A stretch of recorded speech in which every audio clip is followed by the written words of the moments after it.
السلام علیکم ورحمۃ اللہ وبرکاتہ۔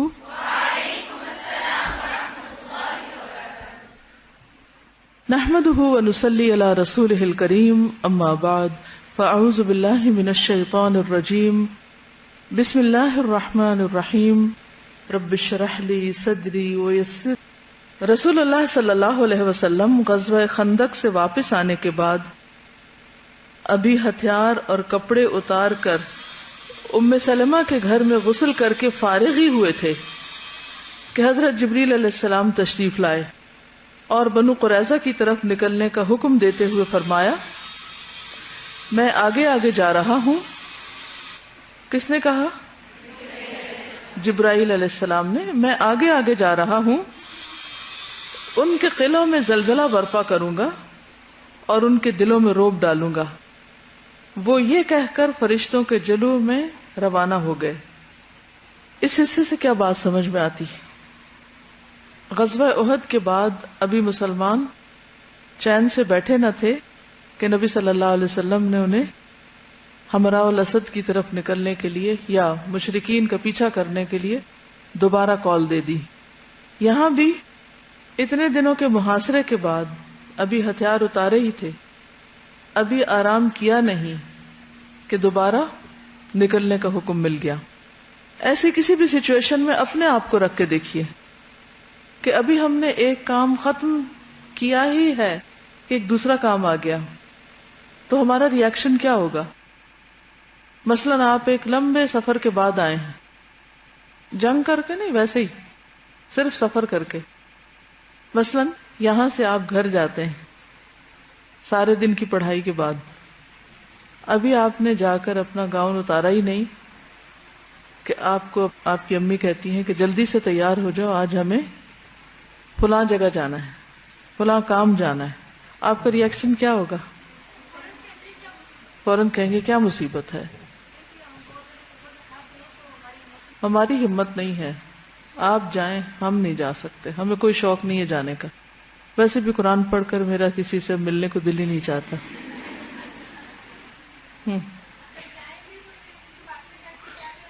جی، اگر جائیں بھی مجبوری ہو کہ گھر بند کرنا ہے، ان کو گھر رہ نہیں سکتے، تو پھر سارا راستہ اتنی باتیں سنائیں گے کہ تنگ آ جائیں دوسرے، یا موڈ آف کر لیں گے اور کسی نہ کسی طرح اپنی ناراضگی کا اظہار کریں گے کہ ان کو ذرا رحم نہیں آتا، ذرا ترس نہیں آتا، ذرا بھی خیال نہیں ہے، یہ کوئی زندگی ہے؟ اور وہاں صرف محاصرہ نہیں تھا، خوف بھی تھا، سردی بھی تھی، بھوک بھی تھی، بہت سی پریشانیاں تھیں۔ ہاں، اگر کریں بھی تو کبھی ایک آدھ دفعہ شاید خوش دلی سے کر لیں، لیکن یہاں تو معمول ہے کہ ایک کام ختم نہیں ہوا تو ایک اور آ گیا، ایک ختم نہیں ہوا تو ایک اور آ گیا۔ تو اتنے پریشرز میں کام کرنا، کوالٹی کے ساتھ کرنا اور اخلاص نیت کے ساتھ اور خوشی خوشی کرنا، یہی اصل میں مومن کا رویہ ہونا چاہیے۔ اچھا، کوئی بات نہیں، اللہ کا حکم ہے، رسول کا حکم ہے، دین کی پکار ہے، کیوں نہیں کریں گے؟ کریں گے۔ اسی لیے پچھلے دنوں کچھ برانچز کے لوگ ملنے آئے ہوئے تھے، تو ان میں سے ایک خاتون نے اپنے پورے دن کی روٹین سنائی کہ کس طرح وہ صبح اٹھتی ہیں اور مسلسل کام میں رات تک لگی رہتی ہیں بغیر کسی وقفے کے، ایک کے بعد ایک کام، کبھی بچوں کی خدمت، کبھی گھر کا کام، کبھی پڑھانے کا، کبھی پڑھنے کا، کبھی مینجمنٹ کا، مسلسل کام۔ یعنی ویک ڈیز میں تو پھر بھی ایک روٹین بنی ہوئی ہوتی ہے، تو ہم ایک چل رہے ہوتے ہیں، لیکن ویکینڈ پہ اگر کوئی کہہ دے کام تو اور بھی زیادہ مشکل لگتا ہے۔ ایک اور چیز یہ ہے کہ جب ایک کام اپنے اختتام کو پہنچنے لگتا ہے اور جس میں ہم ایکسپیکٹ کر رہے ہوتے ہیں کہ اب آرام کا وقت ہے، تو مائنڈ اینڈ باڈی سارے کے سارے کیا ہوتا ہے، ریلیکس ہو جاتے ہیں اور ایک اور موڈ میں آ جاتے ہیں۔ اس وقت کام کا دھیان نہیں رہتا۔ اس وقت کوئی کہے کہ اب اٹھو تو آپ کہیں گے اب تو میں لیٹ چکی ہوں، اب تو میں بیٹھ گئی ہوں، اب تو مجھے آرام چاہیے، اب تو مجھے بریک چاہیے۔ ہم میں سے ہر شخص بریک کے انتظار میں ہوتا ہے کہ یہ کیا بات ہوئی، ایک کلاس اتنی دیر سے ختم ہو، کچھ کھانے کو نہ ملے، اور واش روم جانے کا بھی ٹائم نہ ملے اور پھر ایک اور کلاس میں لائنوں میں بٹھا دو. ایسا ظلم. ہم اپنے آپ پہ بہت ترس کھاتے رہتے ہیں. جی I need space for myself. تو بات یہ ہے کہ صحابہ کرام میں سے کسی ایک نے بھی یہ نہیں کہا. ابھی آپ فارغ ہی ہوئے ہیں اور جبریل آ جاتے ہیں کہ چلیے. ادھر رسول اللہ صلی اللہ علیہ وسلم نے لوگوں میں منادی کرا دی, اعلان کرا دیا, من کان سامعا مطیعا, جس نے بھی سن لیا, جو بھی اطاعت پر قائم ہے, جو بھی اطاعت کرنے والا ہے, فلا یصلین العصر الا ببنی قریظہ, وہ عصر کی نماز بنو قریظہ ہی میں پڑھے. تو عصر کا ٹائم ویسے بھی کتنا ہوتا ہے, تھوڑا ہوتا ہے. تو اس سے ایک بہت زبردست اور اصول پتہ چلتا ہے. یہ اوپن اینڈ نہیں چھوڑا کہ بنو قریظہ کی طرف چلو. کیا کہا؟ عصر وہاں جا کے پڑھو. جی ڈیڈ لائن دے دی نا, یا یہ کہ ایک اینڈ دے دی کہ اس سے پہلے پہلے پہنچنا ہے. اس کے بعد مدینے کا انتظام ابن ام مکتوم کو سونپا. یہ ہر جنگ کے موقع پر, ہر سفر کے موقع پر یہ ایک جملہ ہم ضرور پڑھتے ہیں.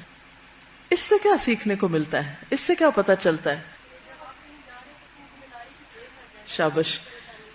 کہ جب آپ کہیں جا رہے ہوں تو اپنی ذمہ داری کسی کے سپرد کر کے جائیں. مثلاً آپ گھر سے نکل رہے ہوں تو بھی, شہر سے جا رہے ہوں, ملک سے باہر جا رہے ہوں, تو اپنی ذمہ داریاں راستے میں پھینک کے نہ چلے جائیں. اس طرح نہ آپ بھاگ نکلیں کہ پیچھے والوں کو خبر ہی نہ ہو اور وہ پریشانی میں مبتلا رہیں. اس سے بھی پتہ چلتا ہے کہ ہر شخص کا ایک ایسا اسٹرانگ نائب ہونا چاہیے کہ جو اس کی غیر موجودگی میں اس کے کاموں کو اپنی ذمہ داری سمجھ کے لے لے. کیونکہ دین کا کام جب ہم اس کو اپنی ذمہ داری میں لیتے ہیں تو اس کا حق ادا کرنا اس سے بھی زیادہ ضروری ہوتا ہے جتنا ہم اپنے ذاتی کاموں کو کرتے ہیں. جو بھی کسی چیز کا امیر بنایا جائے, ذمہ دار بنایا جائے, اور جہاں تک امیر بننے کا تعلق ہے تو حضور صلی اللہ علیہ وسلم فرمایا کلکم راعن وکلکم مسئول عن رعیتہ. ہر شخص کسی نہ کسی چیز کا نگران ہے. کوئی بھی یہ نہیں کہہ سکتا کہ فلاں نگران ہے اور اس کو اس حکم پر عمل کرنا چاہیے اور یہ مجھ سے تعلق نہیں رکھتا. کلکم راعن, ہر شخص کے دائرہ کار میں کوئی نہ کوئی جو ذمہ داری آتی. ایون اگر آپ کے اوپر کسی وقت ایک چائے پکانے کی ذمہ داری ہے نا گھر میں, مثلاً گھر میں جب ہم چھوٹے تھے تو ہماری امی نے ہم نے ہر ایک کام بانٹے ہوئے تھے, سب کی ڈیوٹیز لگی ہوئی تھی. کس نے کون سا ایریا صاف کرنا ہے, کس نے کھانا بنانا ہے, کس نے چائے بنانی, کس نے سرو کرنا ہے, کس نے برتن اٹھانے, کس نے کیا کرنا ہے, پوری ہر چیز ڈیوائیڈڈ تھی. اب مثلاً اگر آپ کے ذمے گھر کے امور میں دیکھ لیجئے, یا ادارے میں دیکھ لیجئے, یا کلاس روم میں دیکھ لیجئے کہ آپ کے ذمے کوئی بھی ایک کام ہے, چھوٹا ہے یا بڑا, لیکن آپ انسان بھی ہیں, آپ بیمار بھی ہو سکتے ہیں, آپ کو سفر بھی کرنا پڑ سکتا ہے, آپ کو کسی وجہ سے گھر سے نکلنا پڑ سکتا ہے. تو ایک بنیادی اسلامی اصول اخلاق اور فریضہ ہے, اخلاقی بھی دینی بھی, اور یہ بھی اتنا ہی ضروری ہے, یہ بھی ایسی سنت ہے جس طرح ہم مسواک کو سنت سمجھ کر تاکید کرتے ہیں اور اس پر عمل کرتے ہیں. یہ بھی آپ ہی کا طریقہ ہے کہ پھر اس وقت کیا کریں کہ فوراً آپ رپورٹ کریں کس کو, جو آپ کا امیڈیٹ ذمہ دار ہے, کہ دیکھو اس وقت اگر ماں ہے گھر میں تو اس کو بتائیں کہ امی اس وقت آج میں یہ کام کرنے جا رہی ہوں, شام کی چائے نہیں بنا سکوں گی, میرے بدلے فلاں بنائے گا. یہ نہیں کہ آپ خود ہی بنا لیں, آپ کے اوپر ہے خود ہی سنبھال لیں جو سنبھالتی ہیں. نہیں, آپ اپنی ذمہ داری کسی کو ہینڈ اوور کریں کہ میں نہیں ہوں, میرا کام یہ شخص کرے گا. اس کے بغیر چھٹی کا کوئی کانسیپٹ نہیں اسلام میں, کہ جب جی چاہا غائب ہو گئے, جو جی چاہا کیا, جو جی چاہا چھوڑ دیا. ذمہ داری ذمہ داری ہوتی, چاہے اس کو کرنے والا کوئی نابینا ہی کیوں نہ ہو, چاہے کسی نابینا ہی کے سپرد کرنا پڑے, لیکن کاموں کو رستے میں چھوڑنا جرم ہے, چاہے گھر کے ہوں, چاہے کہیں آپ جاب کر رہے ہیں یا کوئی دین کی خدمت انجام دے رہے ہیں. یہ نہیں لوگوں کو بلا لیا کہ جی آئیں درس پر اور خود غائب ہو گئے. کیا ہوا جی, وہ آج یہ بہانہ وہ بہانہ. اگر نہیں جا سکتے، خود نہیں کر سکتے، تو آپ کسی اور کو کہیں کہ آپ کریں ہماری جگہ. یہ بھی عہد کی پابندی. جی بالکل. یہ کہتے ہیں کہ عام طور پر جب پری پلانڈ کوئی ویکیشن ہوتی ہے یا کوئی کام ہوتا ہے تو پھر بھی ہم کسی نہ کسی کو بتا دیتے ہیں، لیکن اگر کوئی ایمرجنسی ہو جائے، کوئی فوت ہو جائے، کچھ ہو جائے، تو اس وقت ہم ذمہ داری نہیں سمجھتے. اس وقت کہتے ہیں کہ وہ فوت ہو گیا، اب بھی بتائیں. یہاں پر آپ دیکھیے کہ حضور صلی اللہ علیہ وسلم کو ایمرجنسی میں حکم ملا ہے اور آپ کو فوراً نکلنا پڑ رہا ہے، اور صحابہ کو بھی کہا جا رہا ہے کہ فوراً فوراً چلیں، دیر نہیں کرنی اس کام میں. تو آپ سب سے پہلے ذمہ داری دیتے ہیں کہ فلاں اس جگہ پر کام کرے. جی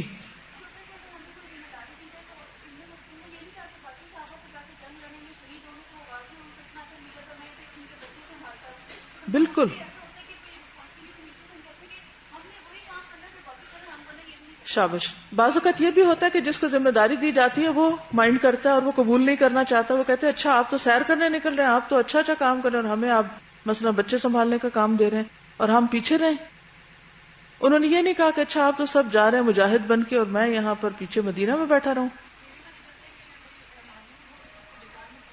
جی ہاں، یہ بھی پتہ چلتا ہے کہ اگر کوئی معذور ہے تو اس کو بھی امپورٹنس دیں. اور آج آپ دیکھیں کہ ویسٹ میں یہ کانسیپٹ ہے کہ لوگ ویل چیئر پہ بیٹھے ہیں، لوگ دیکھ نہیں پاتے، ان کو ہر طرح کی فیسلٹیز ہیں لیکن وہ بھی کام کرتے ہیں، ان کی بھی جابز ہیں، مصنوعی اعضاء ہیں، مصنوعی ٹانگوں پہ کھڑے ہیں لیکن کام کر رہے ہیں.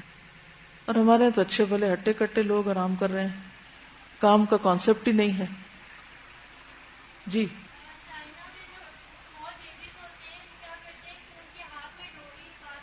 ہوں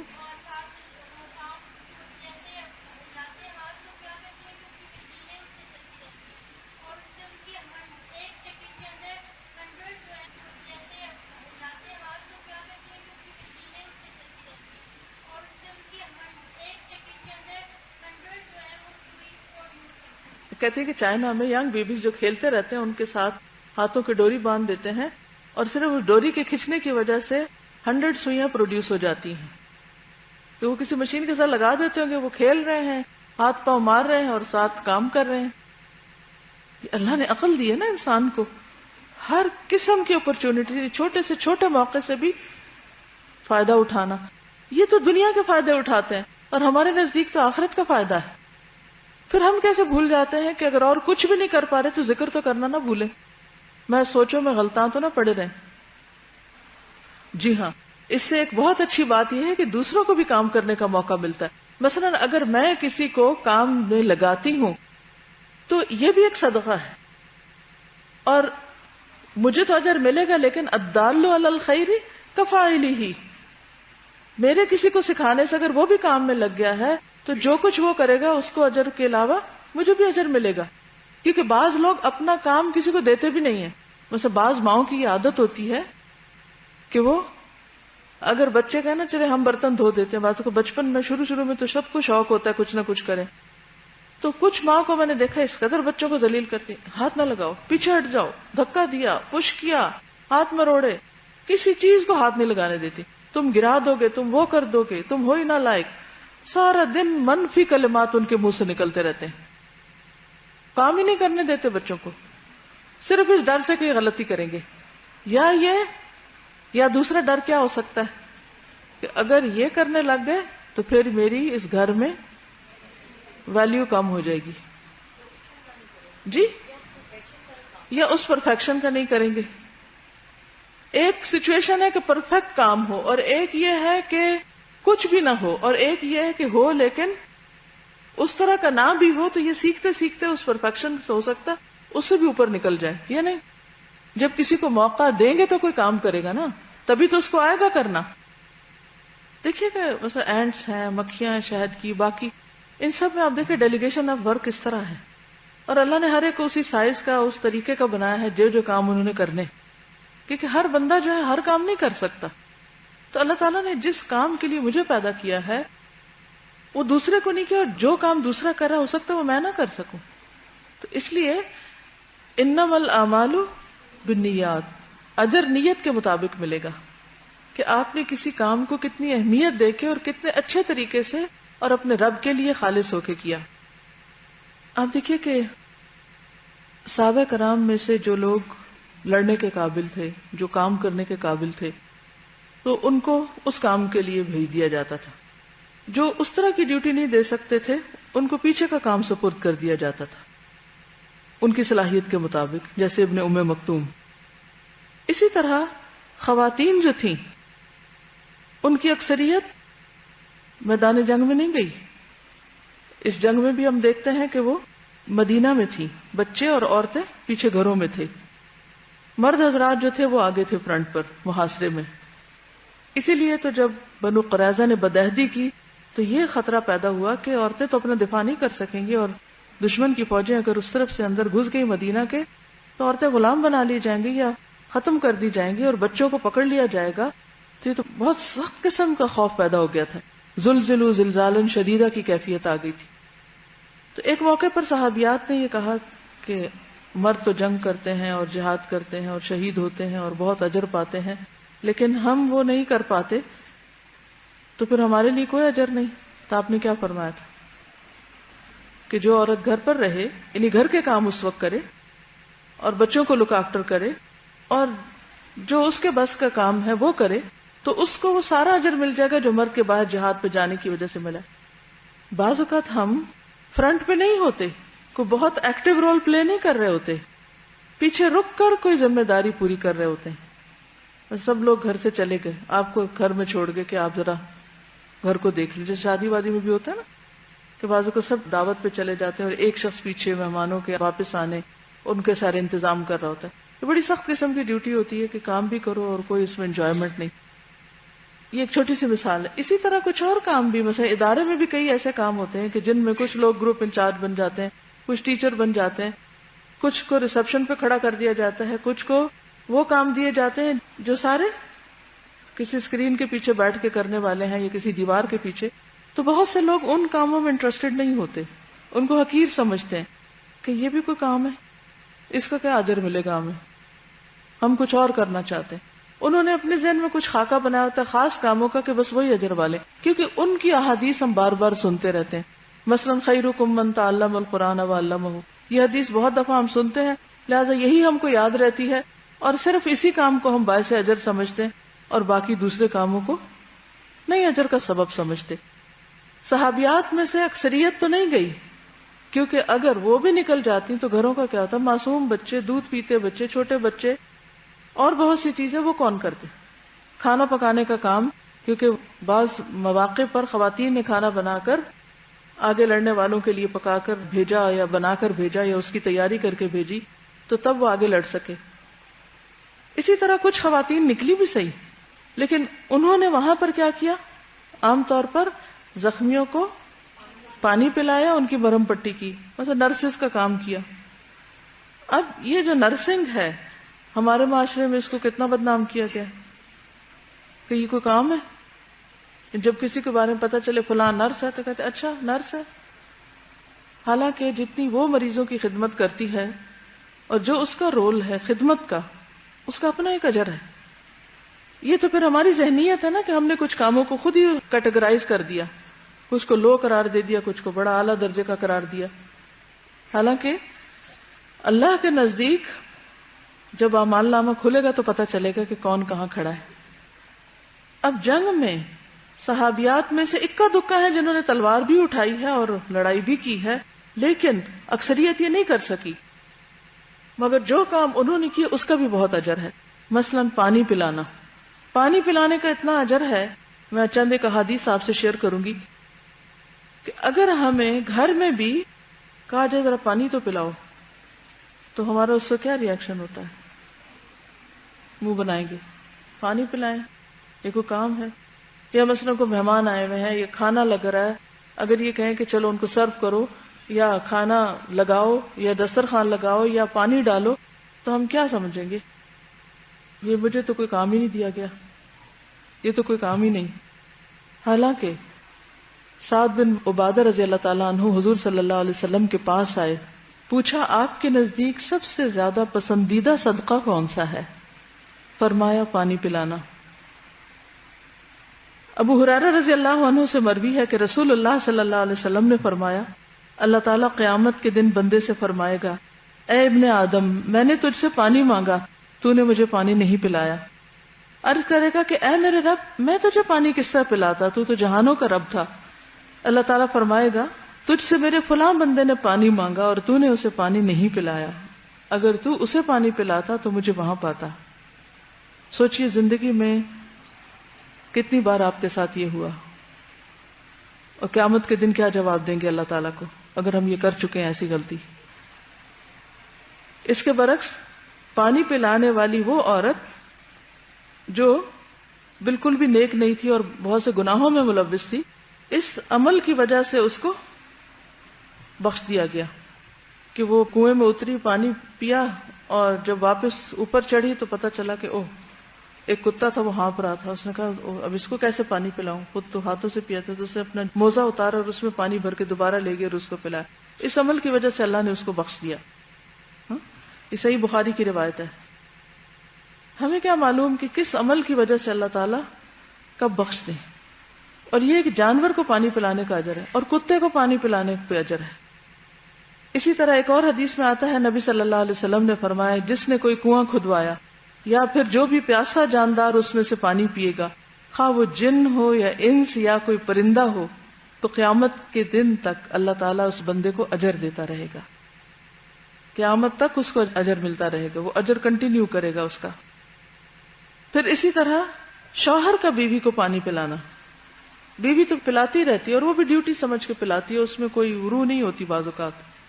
یا یہ کہ اس کا اہتمام کرنا. نبی صلی اللہ علیہ وسلم نے فرمایا جب آدمی اپنی بیوی کو پانی پلاتا ہے تو اسے اجر دیا جاتا ہے. صحابی کہتے ہیں کہ یہ حدیث سن کر میں اٹھا اور اپنی بیوی کو جا کے پانی پلایا, فوراً عمل کیا. ہم پڑھ بھی لیتے ہیں, سن بھی لیتے ہیں, لیکن عمل نہیں ہوتا ہم سے. پھر جب تازہ تازہ پڑھا ہوتا ہے تو عمل نہیں کرتے, تو بعد میں تو ویسے ہی بھول جاتے ہیں. عادت کہاں سے پڑے گی نیکی کرنے کی. پھر جانوروں کو پانی پلانا. ایک آدمی نبی صلی اللہ علیہ وسلم کی خدمت میں حاضر ہوا اور کہنے لگا میں اپنے حوض میں پانی لا کر بھرتا ہوں, جب اپنے گھر والوں کے لیے بھر لیتا ہوں تو کسی دوسرے آدمی کا اونٹ میرے پاس آتا ہے, میں اسے پانی پلا دیتا ہوں, کیا مجھے اس پر اجر ملے گا؟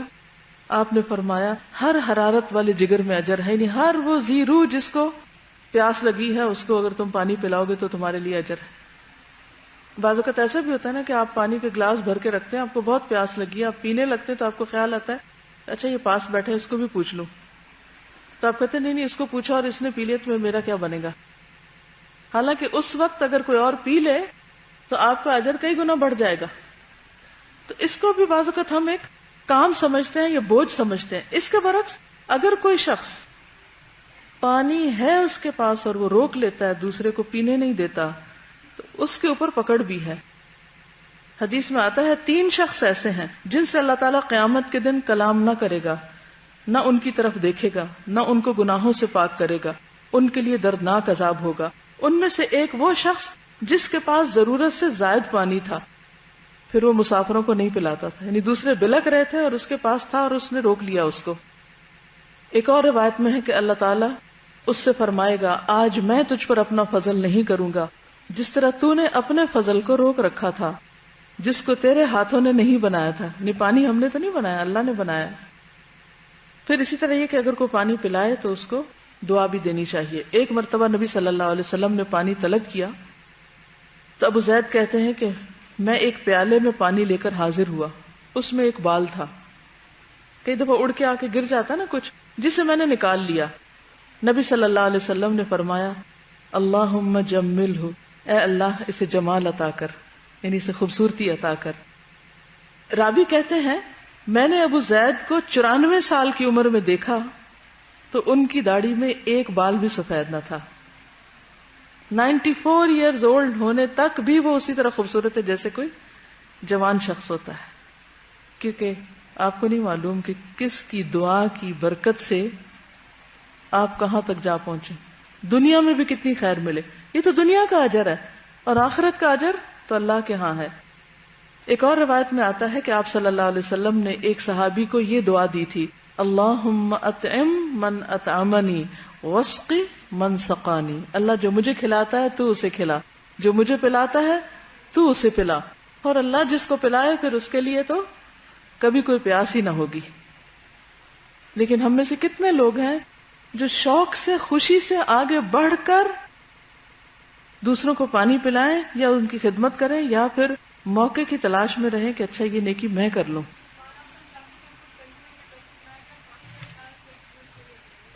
بالکل، جب بھی کوئی مہمان آئے تو اور کچھ نہیں تو ایک گلاس سادہ پانی آپ بھر کے اس کے آگے رکھ دیجئے۔ ہم اس میں بھی بخل کرتے ہیں، اس میں بھی کوتاہی کرتے ہیں، اس میں بھی سستی کرتے ہیں، اور اگر کرتے ہیں تو احسان جتاتے ہیں، خصوصاً جب سے لوگ پانی خریدنے لگے۔ پہلے تو سب نلکے کا ہی پی لیتے تھے جی،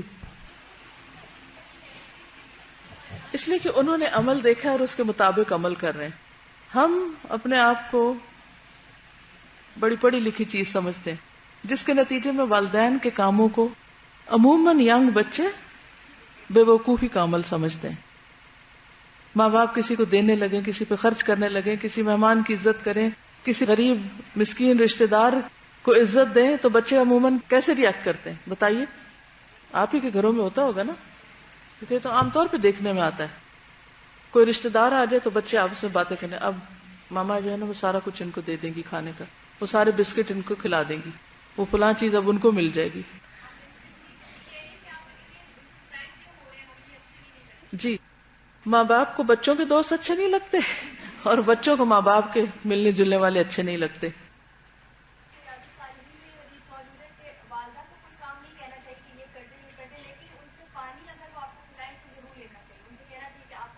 جی، کیونکہ اس لیے ان کے لیے بہت اجر کا باعث ہوگا نا، ٹھیک ہے نا۔ اسی طرح اگر کوئی دودھ آفر کرتا ہے، وہ پینے کی چیز ہے نا، تو اس کا انکار نہیں کرنا چاہیے۔ اگر آپ کا نہیں دل چاہ رہا یا آپ نہیں پیتے تو آپ لے کے رکھ لیں۔ مثلا بعض اوقات ایسا ہوتا ہے نا کہ آپ کسی کے گھر جاتے ہیں اور وہ آپ کو ایسا کوئی ڈرنک بنا دیتے ہیں جو آپ کو ڈاکٹر نے منع کیا ہوتا ہے، آپ شوگر پیشنٹ اور وہ خوب چینی ملا کے کچھ بنایا ہوا ہے اور آپ کو نہیں پینا، تو آپ کیا کریں اس وقت؟ ان کا اجر نہ مارنے دیں، ان کو لے لیں گلاس اور لے کے رکھ دیں۔ اگر پوچھے آپ پی نہیں رہے، جیسے ابراہیم علیہ السلام کے مہمانوں نے نہیں کھایا تھا تو انہیں تھوڑی فکر پڑی، تو اسی طرح کوئی بات نہیں، اسے بتا سکتے ہیں کہ مجھے منع ہے، تو انکار نہ کریں۔ کیوں؟ اس کو اجر لینے دیں، اس کے ہاتھ سے لے لیں ایک دفعہ۔ جی گڈ، وہ کہہ رہی ہیں کہ میں اب جاؤں گی تو نیچے سے پانی لے کر جاؤں گی، ڈرائیور باہر کھڑا ہوتا ہے اور وہ اتنی گرمی ہوتی ہے، مجھے پیاس لگی، تو عام طور پہ ہم ایسے ہی کرتے ہیں نا، خود اپنے لیے بوتلیں رکھ لیتے ہیں، راستہ پر پیتے رہتے ہیں اور ڈرائیور کو کوئی نہیں پوچھتا۔ ان کے لیے گاڑی میں کہیں نہ کہیں گھر سے انتظام کر کے چلیں، کچھ نہ کچھ ان کو پتا ہو کہ انہوں نے کیا کرنا ہے۔ تو یہ چھوٹی چھوٹی انسانی ضروریات ہیں جن کا پورا کرنا انسان کے لیے بعض اوقات بڑے بڑے عملوں پہ بھی بھاری ہوتا ہے، کیونکہ ان کو ہم چھوٹا سمجھ کے کرتے ہیں تو اس پہ کوئی فخر بھی نہیں ہوتا۔ ایسے ہی ہوتا ہے نا، اب پانی پلایا تو کوئی کہے گا کہ میں نے بڑا کارنامہ کیا، پانی پلا کے کوئی غرور وغیرہ بھی نہیں آئے گا، تو اس کو چھوٹا ہی عمل سمجھ کے کریں گے۔ تو جس عمل کے اوپر غرور نہ آئے، جس میں نیت خراب نہ ہو اور دوسرے کی ضرورت پوری کر دے وہ عمل، اس پر کتنا بڑا اجر ملے گا۔ تو اصل مقصد یہاں یہ سب کوٹ کرنے کا کیا تھا کہ ذمہ داریوں کو نبھائیں، چھوٹا کام بھی ملے تو اس کو چھوٹا نہ سمجھیں اور اس کو خوشی سے کریں۔ اور خصوصاً خواتین کے حوالے سے میں نے یہ بات کی ہے کیونکہ ہم گھر کے کاموں کو بہت چھوٹا سمجھتے ہیں، حقیر سمجھتے ہیں، اور اگر ہمیں کرنا پڑ جائے تو ہم رونے لگتے ہیں کہ اس پر تو کوئی اجر ہی کوئی نہیں ہے، اجر تو سارا وہ لے گئے ہیں جو درس دے رہے ہیں بیٹھ کے، اور پانی پلانے سے کیا مل جائے گا۔ لیکن اصل تو ہے انما الاعمال بالنیات، کہ کون کس نیت اور کس وجہ سے کچھ کر رہا ہے۔ جی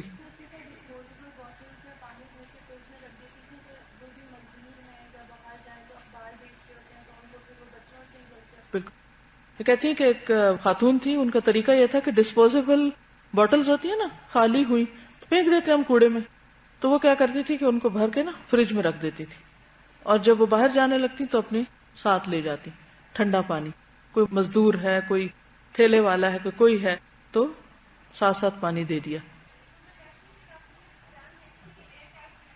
کتنی زبردست مثال ہے یہ۔ کہتی نیشنل جیوگرافک نے ایک پروگرام دکھایا تھا جس میں ایک ٹیکنیشین نے ایک سینسر کے اوپر 2 انچ کی ٹیپ چھوڑ دی تھی جس کی وجہ سے جہاز کریش ہو گیا تھا. یعنی ذمہ داری پوری نہیں کی، کام آخر تک نہیں کیا، غفلت برتی اور نقصان کیا ہوا. اسی طرح ہم دوسرے کاموں میں بھی اپنی ذمہ داریوں میں جب غفلت برتتے ہیں تو بعض اوقات چھوٹی سی غفلت بہت بڑا نقصان، بہت دور تک کا نقصان کر دیتی ہے.